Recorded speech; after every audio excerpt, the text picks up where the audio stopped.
왜 일본의 통치자들은 죄인에게 스스로 죽을 기회를 주었을까요?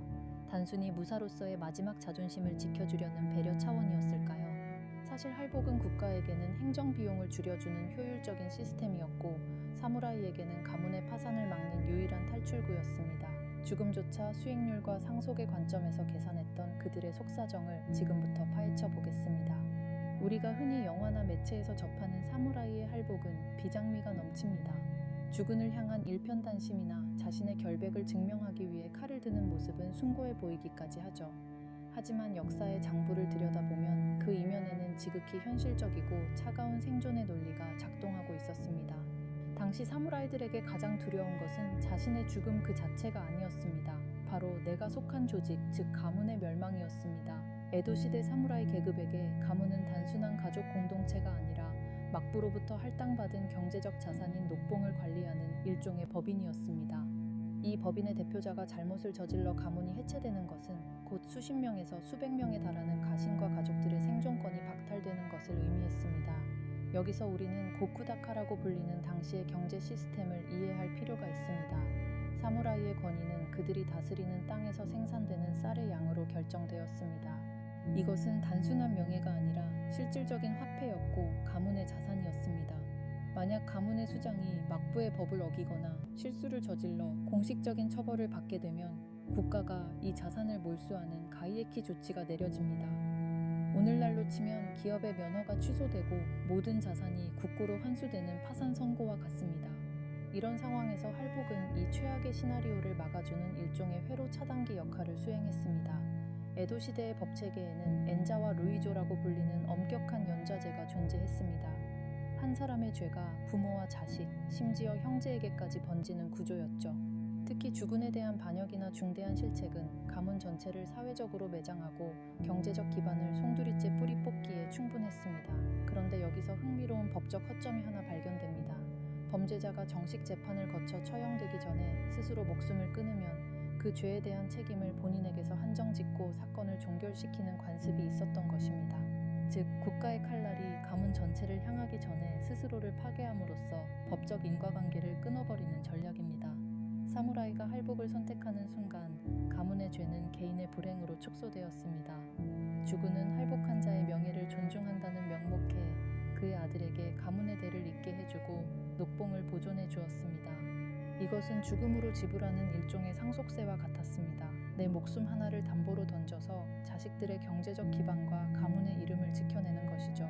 무사들이 할복 직전에 절명시를 남기고 의연한 태도를 보이려 애썼던 이유도 여기에 있습니다. 만약 할복 과정에서 비겁한 모습을 보이거나 절차를 제대로 수행하지 못하면 자발적인 자결로 인정받지 못할 수도 있었기 때문입니다. 그렇게 되면 가문의 상속은 물 건너가고 남은 가족들은 거리로 나앉아야 했습니다. 결국 할복은 개인의 용기가 만든 드라마라기보다 시스템이 설계한 고도의 심리적 압박의 결과물이었습니다. 막부 입장에서도 할복은 매우 효율적인 통치 수단이었습니다.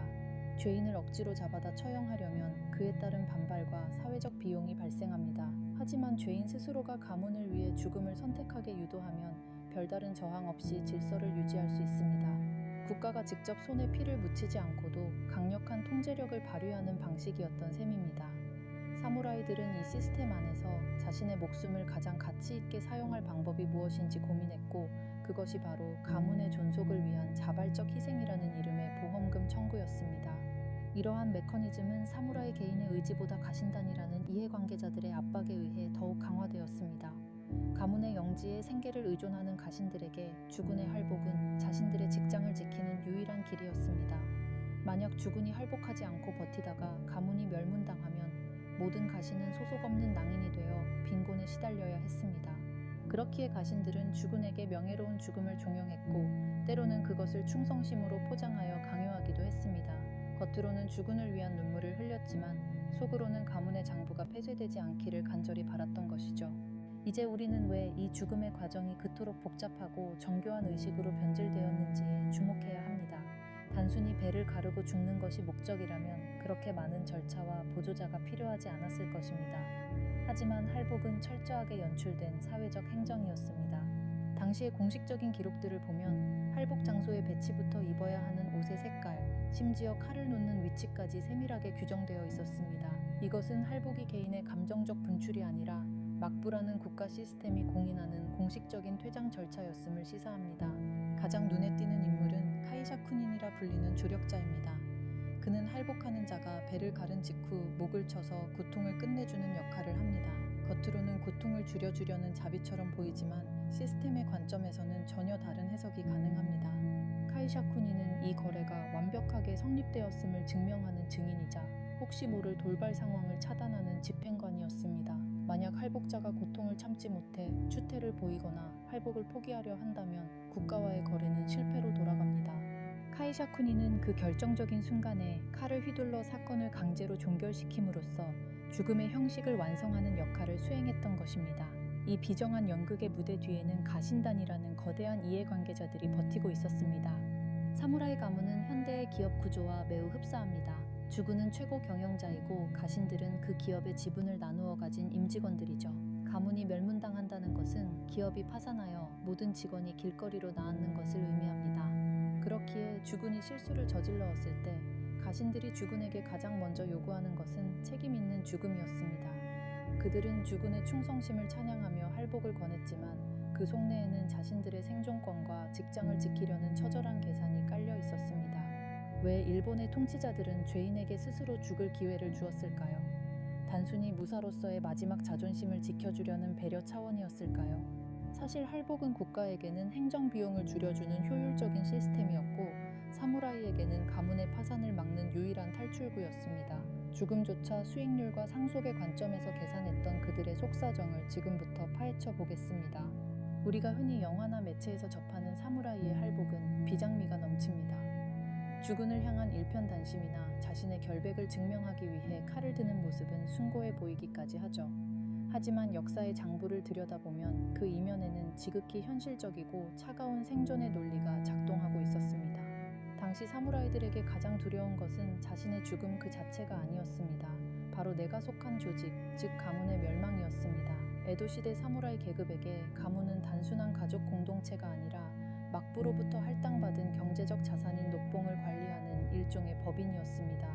이 법인의 대표자가 잘못을 저질러 가문이 해체되는 것은 곧 수십 명에서 수백 명에 달하는 가신과 가족들의 생존권이 박탈되는 것을 의미했습니다. 여기서 우리는 고쿠다카라고 불리는 당시의 경제 시스템을 이해할 필요가 있습니다.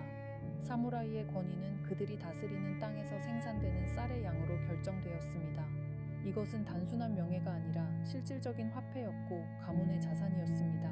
만약 가문의 수장이 막부의 법을 어기거나 실수를 저질러 공식적인 처벌을 받게 되면 국가가 이 자산을 몰수하는 가이에키 조치가 내려집니다. 오늘날로 치면 기업의 면허가 취소되고 모든 자산이 국고로 환수되는 파산 선고와 같습니다. 이런 상황에서 할복은 이 최악의 시나리오를 막아주는 일종의 회로 차단기 역할을 수행했습니다. 에도 시대의 법체계에는 엔자와 루이조라고 불리는 엄격한 연좌제가 존재했습니다. 한 사람의 죄가 부모와 자식, 심지어 형제에게까지 번지는 구조였죠. 특히 주군에 대한 반역이나 중대한 실책은 가문 전체를 사회적으로 매장하고 경제적 기반을 송두리째 뿌리 뽑기에 충분했습니다. 그런데 여기서 흥미로운 법적 허점이 하나 발견됩니다. 범죄자가 정식 재판을 거쳐 처형되기 전에 스스로 목숨을 끊으면 그 죄에 대한 책임을 본인에게서 한정짓고 사건을 종결시키는 관습이 있었던 것입니다. 즉, 국가의 칼날이 가문 전체를 향하기 전에 스스로를 파괴함으로써 법적 인과관계를 끊어버리는 전략입니다. 사무라이가 할복을 선택하는 순간 가문의 죄는 개인의 불행으로 축소되었습니다. 주군은 할복한 자의 명예를 존중한다는 명목해 그의 아들에게 가문의 대를 잇게 해주고 녹봉을 보존해 주었습니다. 이것은 죽음으로 지불하는 일종의 상속세와 같았습니다. 내 목숨 하나를 담보로 던져서 자식들의 경제적 기반과 가문의 이름을 지켜내는 것이죠. 무사들이 할복 직전에 절명시를 남기고 의연한 태도를 보이려 애썼던 이유도 여기에 있습니다. 만약 할복 과정에서 비겁한 모습을 보이거나 절차를 제대로 수행하지 못하면 자발적인 자결로 인정받지 못할 수도 있었기 때문입니다. 그렇게 되면 가문의 상속은 물 건너가고 남은 가족들은 거리로 나앉아야 했습니다. 결국 할복은 개인의 용기가 만든 드라마라기보다 시스템이 설계한 고도의 심리적 압박의 결과물이었습니다. 결국 할복은 개인의 용기가 만든 드라마라기보다 시스템이 설계한 고도의 심리적 압박의 결과물이었습니다. 막부 입장에서도 할복은 매우 효율적인 통치 수단이었습니다. 죄인을 억지로 잡아다 처형하려면 그에 따른 반발과 사회적 비용이 발생합니다. 하지만 죄인 스스로가 가문을 위해 죽음을 선택하게 유도하면 별다른 저항 없이 질서를 유지할 수 있습니다. 국가가 직접 손에 피를 묻히지 않고도 강력한 통제력을 발휘하는 방식이었던 셈입니다. 사무라이들은 이 시스템 안에서 자신의 목숨을 가장 가치 있게 사용할 방법이 무엇인지 고민했고, 그것이 바로 가문의 존속을 위한 자발적 희생이라는 이름의 보험금 청구였습니다. 이러한 메커니즘은 사무라이 개인의 의지보다 가신단이라는 이해관계자들의 압박에 의해 더욱 강화되었습니다. 가문의 영지에 생계를 의존하는 가신들에게 주군의 할복은 자신들의 직장을 지키는 유일한 길이었습니다. 만약 주군이 할복하지 않고 버티다가 가문이 멸문당하면 모든 가신은 소속 없는 낭인이 되어 빈곤에 시달려야 했습니다. 그렇기에 가신들은 주군에게 명예로운 죽음을 종용했고, 때로는 그것을 충성심으로 포장하여 강요하기도 했습니다. 겉으로는 주군을 위한 눈물을 흘렸지만 속으로는 가문의 장부가 폐쇄되지 않기를 간절히 바랐던 것이죠. 이제 우리는 왜 이 죽음의 과정이 그토록 복잡하고 정교한 의식으로 변질되었는지에 주목해야 합니다. 단순히 배를 가르고 죽는 것이 목적이라면 그렇게 많은 절차와 보조자가 필요하지 않았을 것입니다. 하지만 할복은 철저하게 연출된 사회적 행정이었습니다. 당시의 공식적인 기록들을 보면 할복 장소의 배치부터 입어야 하는 옷의 색깔, 심지어 칼을 놓는 위치까지 세밀하게 규정되어 있었습니다. 이것은 할복이 개인의 감정적 분출이 아니라 막부라는 국가 시스템이 공인하는 공식적인 퇴장 절차였음을 시사합니다. 가장 눈에 띄는 인물은 카이샤쿠닌이라 불리는 조력자입니다. 그는 할복하는 자가 배를 가른 직후 목을 쳐서 고통을 끝내주는 역할을 합니다. 겉으로는 고통을 줄여주려는 자비처럼 보이지만 시스템의 관점에서는 전혀 다른 해석이 가능합니다. 카이샤쿠니는 이 거래가 완벽하게 성립되었음을 증명하는 증인이자 혹시 모를 돌발 상황을 차단하는 집행관이었습니다.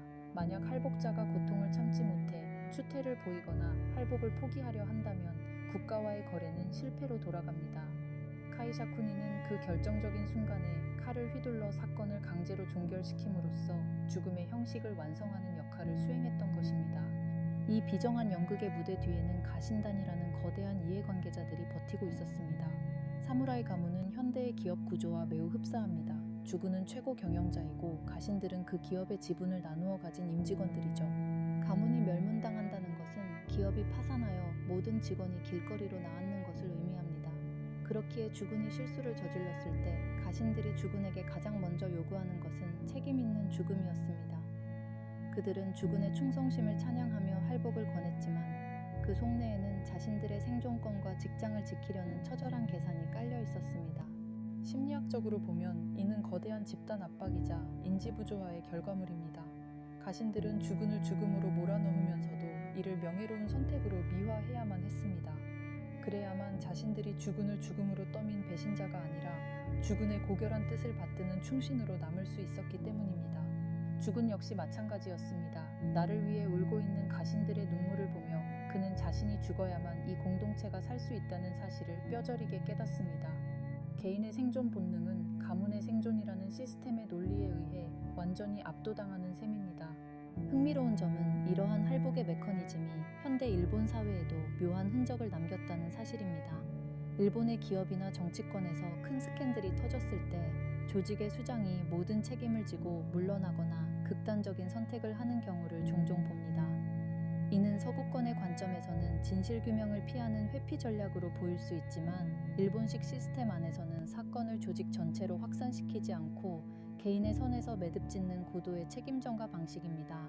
개인이 사라짐으로써 조직은 법적, 도덕적 비난에서 해방되고 다시 정상적으로 작동할 수 있는 기회를 얻게 됩니다. 과거 사무라이들이 가문의 장부를 지키기 위해 칼을 들었던 논리가 현대에 이르러서는 직위 해제나 사회적 자살이라는 형태로 변주되고 있는 셈입니다. 결국 할복은 사무라이라는 계급이 자신들의 기득권을 지키기 위해 고안해낸 가장 극단적이고도 효율적인 생존 매뉴얼이었습니다. 죽음조차 자산 보존의 도구로 활용했던 그들의 치밀함은 역사가 단순히 영웅들의 용기로 이루어진 것이 아니라 차가운 이권과 시스템의 설계에 의해 움직여왔음을 보여줍니다. 우리가 명예라는 단어 뒤에 숨겨진 장부의 숫자를 읽어낼 때 비로소 박제된 역사가 아닌 살아있는 인간의 욕망을 마주할 수 있습니다. 오늘 준비한 내용은 여기까지입니다. 할복이라는 극단적인 선택 이면에 존재했던 차가운 경제적 요인과 시스템의 압박이 어떠하셨는지 댓글로 남겨주시면 앞으로의 영상 제작에 참고하겠습니다. 앞으로도 저희 역사 참견러는 인물의 감정보다 사건 뒤의 인센티브와 시스템의 논리를 파헤치는 냉철한 참견을 계속하겠습니다. 구독과 좋아요는 역사 속 숨겨진 메커니즘을 분석하는 큰 힘이 됩니다. 지금까지 역사 참견러였습니다.